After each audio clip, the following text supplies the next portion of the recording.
Vamos perfurar, bebê, perfurar. E nós teremos a maior quantidade de petróleo e gás do que qualquer país na Terra. E nós vamos usar esse petróleo e esse gás. Vamos usar.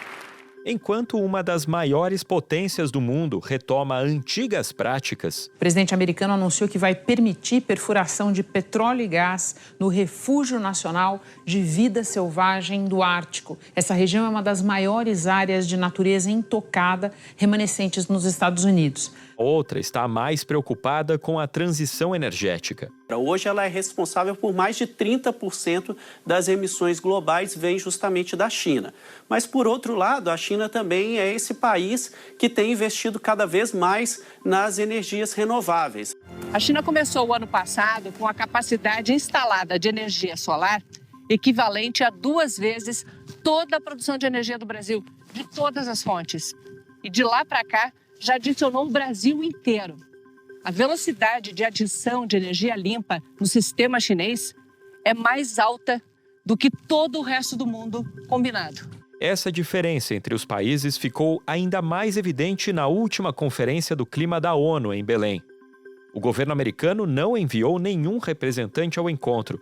E quem ocupou o vácuo deixado pelos Estados Unidos foram os chineses, que usaram a cúpula como vitrine para os seus avanços em tecnologias verdes. Presente na COP, o governador da Califórnia, o democrata Gavin Newsom, criticou a ausência de Trump e disse que os Estados Unidos estavam perdendo uma grande oportunidade econômica, a da transição energética. And this is the next great economic opportunity, this transition. China understands it better than anybody. Newsom afirmou o seguinte, abre aspas, a China entende melhor do que todos. Ele está cedendo a liderança para a China. O presidente Xi está comemorando, fecha aspas. E ele, a quem Newsom se refere, é o presidente dos Estados Unidos, Donald Trump. He is ceding leadership to China. President Xi is cheering. A estratégia chinesa deve ter impactos não só no futuro do clima, mas também no desenvolvimento econômico do país e na reorganização geopolítica do mundo. Da redação do G1, eu sou Natuzaneri e o assunto hoje com Vitor Boedian é China, Estados Unidos e o futuro da energia limpa. Neste episódio, eu converso com o economista Lucas Correa, professor da Universidade do Estado de Santa Catarina. Pela Unicamp, Lucas defendeu em 2024 uma tese de doutorado sobre a corrida pelas tecnologias energéticas verdes. Segunda-feira, 1º de novembro. Lucas, Estados Unidos e China são os dois maiores poluidores do mundo e eles têm se posicionado de maneiras opostas em relação à transição energética. Você pode explicar quais são essas direções? Hoje, a China e os Estados Unidos eles emitem conjuntamente 40% do total de gás carbônico na atmosfera. A China, cerca de 30% e os Estados Unidos, um pouco mais de 10%. Então, isso significa que, para a gente ter qualquer ideia de transição energética, a gente passa muito pelo que esses dois países tomam e vão tomar de decisões, certo? No caso dos Estados Unidos, a gente percebe que existe uma preocupação muito grande com a questão da segurança energética, né? No início ali do século 20 e 21, os preços do petróleo começam a subir e a gente vê um início dessa intensificação das políticas que impulsionam as energias renováveis no caso dos Estados Unidos. Em 27 de agosto de 1859 foi furado o primeiro poço de petróleo comercial do mundo, no estado americano da Pensilvânia. Foi aqui que nasceu o petróleo como conhecemos hoje. Substituiu os músculos e o carvão, principalmente porque era mais barato, para movimentar carros, aviões, fábricas. E depois, plástico, fertilizante, remédio, eletrônico. As petroleiras americanas se tornaram multinacionais. Começaram a abrir poços pelo mundo. O Departamento de Estado americano servia como um advogado dos Estados Unidos pelo mundo, pavimentando o caminho para que as concessões ocorressem sem problemas. Assinando tratados, construindo bases militares e alianças estratégicas. Arábia Saudita. Os americanos construíram toda a infraestrutura. oleodutos, terminais de exportação, e a Marinha Americana garantia segurança nas rotas. Em 1974, a jogada de mestre veio num encontro secreto. Em troca de armas e proteção militar, os sauditas aceitaram comprar e vender usando apenas uma moeda: o dólar americano. Logo, todas as transações de petróleo do planeta eram obrigatoriamente feitas com a moeda americana. Foi o começo da era que dura até hoje, a era do petrodólar. Nesses 20 anos que a gente estuda aqui na nossa pesquisa, a gente verifica esse processo de, primeiro, um aumento considerável de políticas, de tentativas de promover essas energias, no caso dos Estados Unidos, e logo em seguida a gente vê uma reversão desse processo. E as energias renováveis deixando de estar de uma forma mais estável na pauta política, né? E depois tem toda a questão também das trocas de administrações, que, por exemplo, na primeira administração do governo Trump, ele sai do Acordo de Paris. Donald Trump retirou os Estados Unidos do Acordo Climático de Paris. Ele já tinha retirado os Estados Unidos no seu primeiro mandato. Joe Biden colocou de volta e agora Donald Trump assinou uma carta que diz que vai enviar à ONU explicando os motivos por ter retirado os Estados Unidos do Acordo de Paris. Durante toda a campanha, o Trump disse que a prioridade dele era furar e furar cada vez mais poços de petróleo. Ele criou uma força gravitacional muito negativa para a vida no planeta. E, saindo do acordo, isso significa que nós vamos ter que trabalhar dobrado para atender às nossas obrigações, o nosso compromisso ético com a vida e o equilíbrio do planeta e fazer por aqueles que não estão fazendo. Então isso mostra que essa questão ambiental e das energias renováveis, ela é menos estável no caso dos Estados Unidos. Já na China a gente verifica uma coisa completamente contrária. A China, desde o começo ali do século XXI, ela vem criando esse consenso e criando essa ideia e esse discurso de que uma transição energética está para acontecer e de que isso se coloca como uma oportunidade histórica para que a China assuma a liderança nessa nova dinâmica tecnológica. Então, desde o início ali do século XXI, a China vem enfatizando esse ponto, que as energias renováveis elas podem representar uma oportunidade tecnológica para que a China dê esse salto qualitativo, nessa mudança de estrutura produtiva, no sentido de incorporar mais as energias renováveis, tecnologias ambientalmente responsáveis, né? E isso vai se intensificando ao longo do tempo. Então, lá em 2012, ela define um conjunto de setores e tecnologias que são consideradas indústrias emergentes estratégicas. Foi o país que mais cresceu aí a sua capacidade produtiva em termos de fontes de energia eólica e solar, e isso faz parte da própria estratégia de desenvolvimento da China. À medida que a China amplia a sua base de produção de energia renovável e ela se compromete também a migrar toda a sua frota de veículos para veículos elétricos, ela está impulsionando a sua economia local, tanto na produção de turbinas, de painéis fotovoltaicos, das próprias baterias e dos carros elétricos e até no uso do processamento dos minerais críticos e das terras raras. Não são tecnologias exatamente novas, né? A tecnologia eólica é da década de 70, energia solar é da década de 50.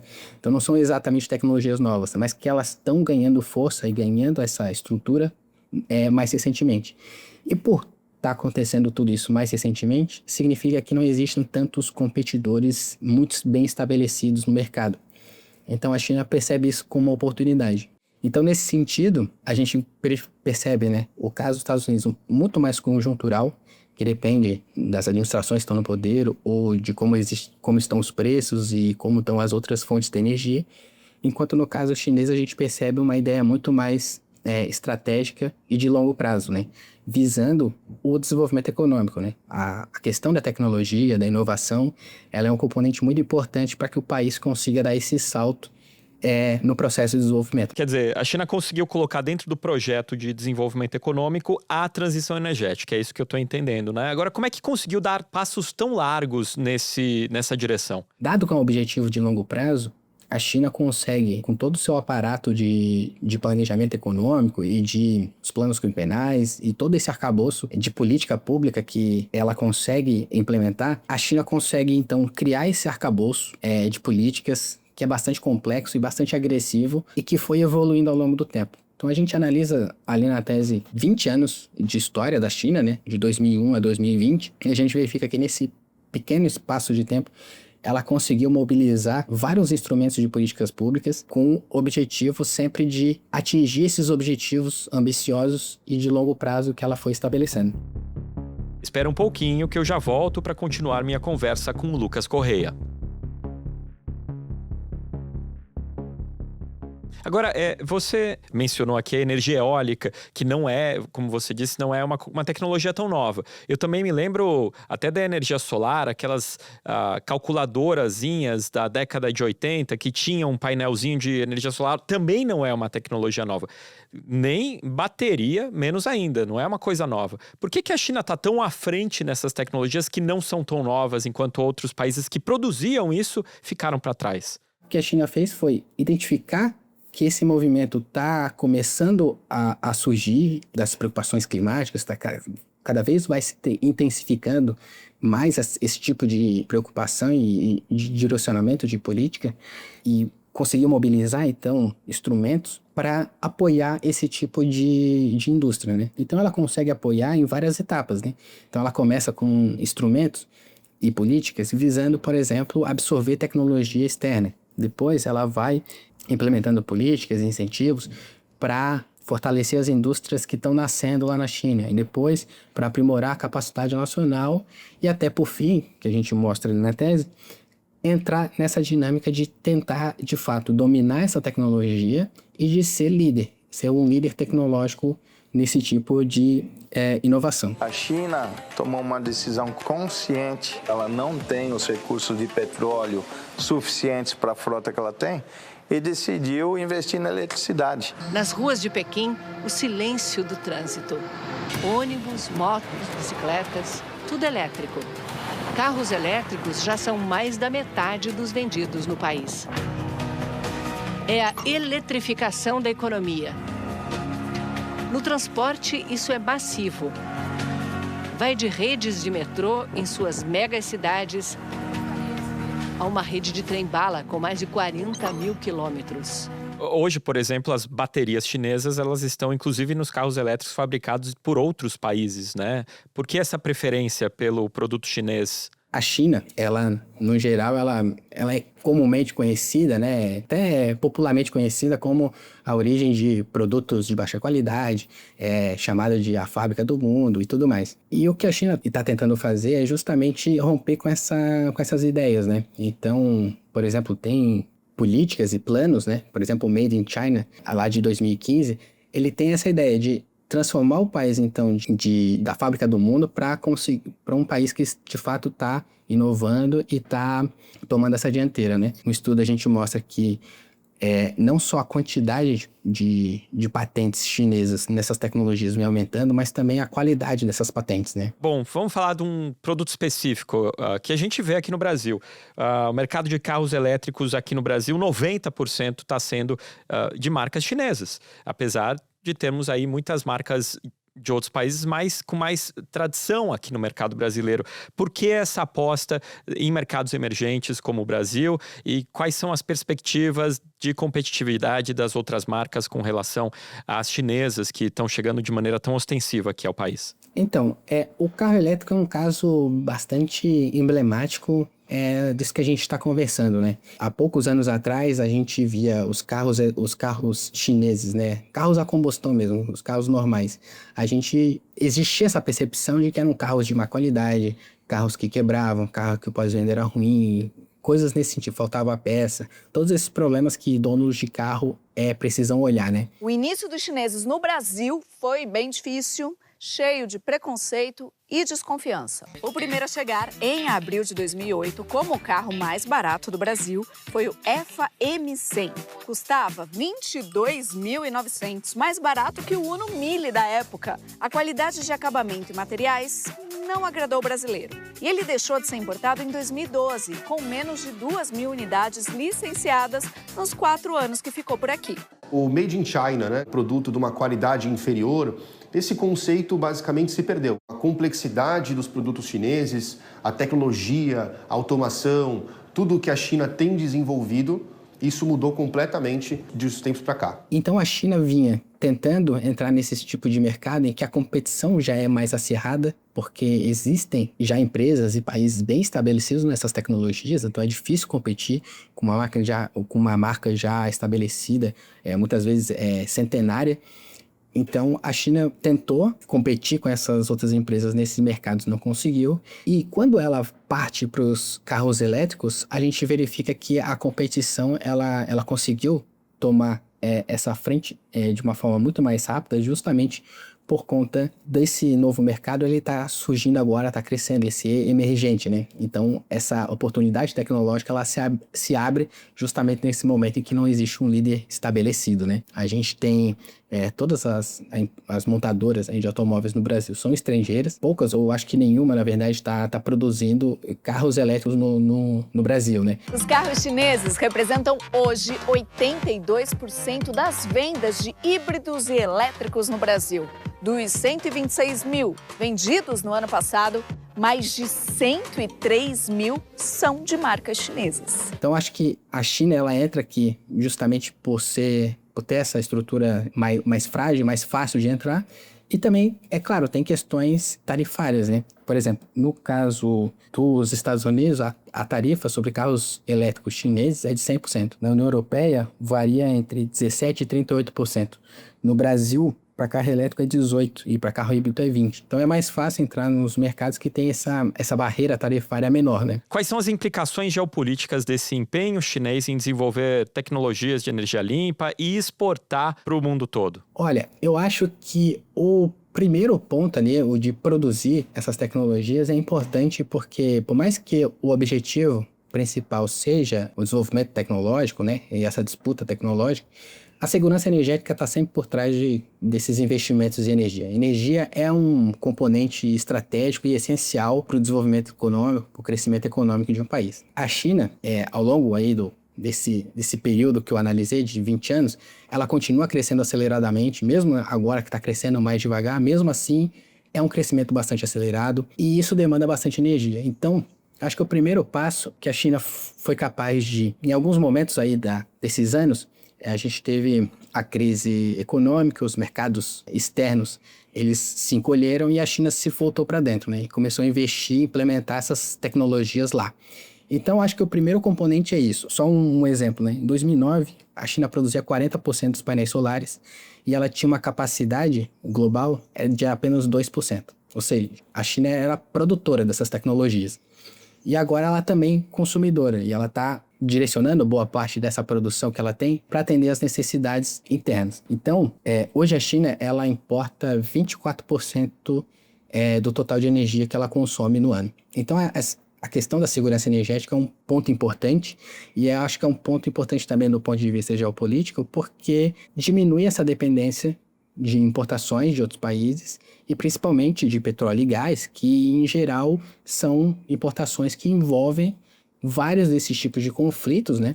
E que coloca então, coloca em risco, poderia colocar em risco, esse crescimento acelerado que a China, que está nesse processo de crescimento chinês, né? Hoje a China, como eu falei lá no começo, é o maior emissor de gás carbônico do planeta. É um país que as emissões continuam crescendo e provavelmente vão continuar crescendo por um tempo, justamente por esse rápido crescimento, essa rápida necessidade de energia, só que ao mesmo tempo é o maior investidor em tecnologias renováveis. Então acho que a China está se colocando nessa posição de fazer parte da solução, de estar empenhada de forma bastante dedicada e bastante estável ao longo do tempo em criar essas soluções tecnológicas, em criar alternativas para o consumo de energias convencionais.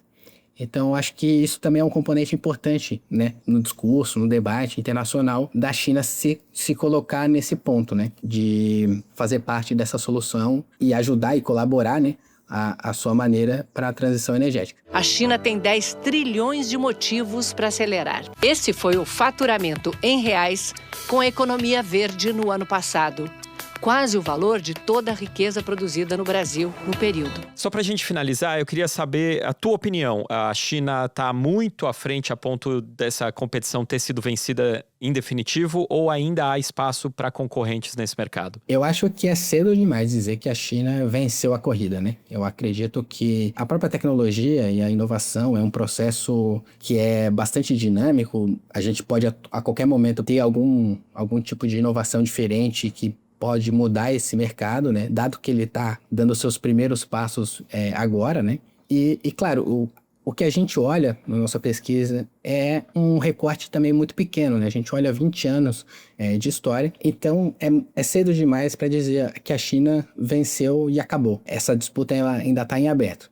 O que é notável é a velocidade com que a China deu esses passos largos nessa direção. Em 20 anos, ela passou de um país que era irrelevante nessas tecnologias, que não produzia, não investia, e hoje é um país que é o maior investidor nessas tecnologias renováveis, veículos elétricos e essas outras soluções da transição energética. A China também é a maior investidora em energia limpa do mundo. Em 2024, colocou mais de 600 bilhões de dólares em energia solar, eólica e outras tecnologias para distribuir e guardar a energia. Então, o que a China vem fazendo é notável também por esse componente de rapidez. Só que, ao mesmo tempo, o que a gente consegue conceber é que não parece que a China está pensando em tirar o pé dessa dinâmica. Ela não parece estar querendo desacelerar e não parece estar querendo dar por finalizado essa corrida. Ela continua dobrando a aposta, continua implementando instrumentos de política, estabelecendo metas. A China assumiu a liderança com objetivos promissores. É a primeira vez que o país se compromete com a redução dos gases que causam aquecimento global. O presidente Xi Jinping disse que até 2035 a China vai reduzir entre 7% e 10% a emissão desses gases. Parece pouco se comparado a outros países. O Brasil, por exemplo, promete cortar entre 59% e 67%. Mas é que a China é, de longe, o maior emissor do mundo. Um corte de 10% significa uma redução de quase 1,5 bilhão de toneladas. Isso corresponde a 4 vezes o que o Reino Unido, uma das maiores economias do mundo, emite em um ano. Xi também anunciou que planeja multiplicar por 6 a capacidade eólica e solar do país, além de dar prioridade à venda de carros elétricos. Mas é claro que outros países vão responder de acordo com o que acham apropriado, do que conseguem fazer para tentar disputar e tentar recuperar, em alguns casos, né, esse espaço perdido nesses 20 anos que a China saiu na frente, digamos assim. Lucas, muito obrigado pela sua participação e pelas explicações que você trouxe aqui pra gente do assunto. Não, valeu, muito obrigado. Eu que agradeço. Este foi o Assunto, o podcast diário disponível no G1, no Globoplay, no YouTube ou na sua plataforma de áudio preferida. Comigo na equipe do Assunto estão Mônica Mariotti, Amanda Polato, Sara Rezende, Luiz Felipe Silva, Thiago Kazuroski e Carlos Catelan. Eu sou Vitor Boiadian e fico por aqui. Até o próximo assunto.